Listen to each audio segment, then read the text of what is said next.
متانتين كره مرتدا حالقالي حشر ميدين دغا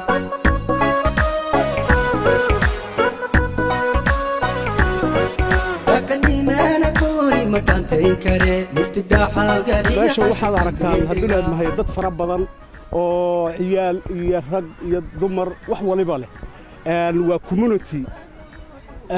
Queensland ka tirsan community-ga asiga ayaa xafladan maanta meesha isugu yimid oo barbecue-gan u sameeyay si ay bulshadu la xaafado fog bay kala degan tahay dhowrka biloodba oo iskuulada ay xiran yihiin in ay is arkaan mar ama laba ama saddex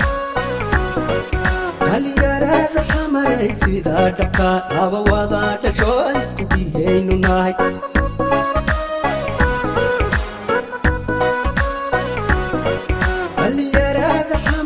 sida dhabka laba wada dhasho isku dhigaynu nahay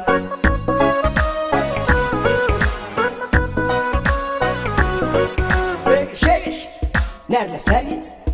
isma waan taxamariya DDSI wadani suu dhawoon kala dheeraan karayn Abdi Kamil. Okay, what's your dad's name? Abu Ibrahim. Are you happy today? Why did you guys come? Barbecue. Because there's a barbecue happening.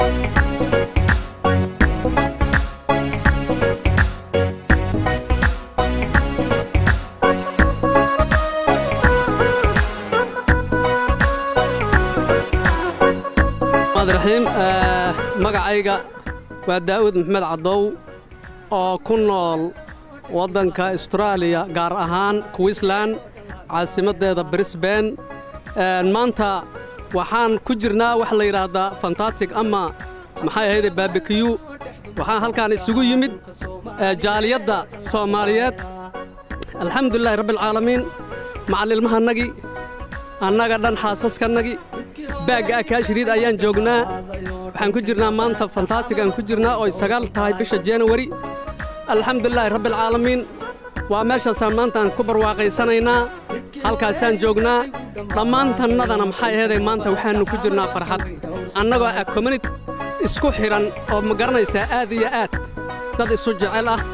horeyna isu jeclaa haddana aad iyo aad isugu jecel halkaan meesha aad u jeedin dadka isku yimaado waa dad Soomaaliyeed waa community-gaas oo soo qaban qaabiyeen odayaasha guddiga ahaa sida maxaa la yiraahdaa iftiin iyo ninka la yiraahdo Maxamed Ibrahim aad bay ugu mahadsan yihiin maadaama ay isku keeneen xalfadan oo mar waliba dhacda sanad waliba mar taasoo qaymo badan u leh is aragga community-ga iyo caruurta taasoo in badan kala maqneed waxaan leenahay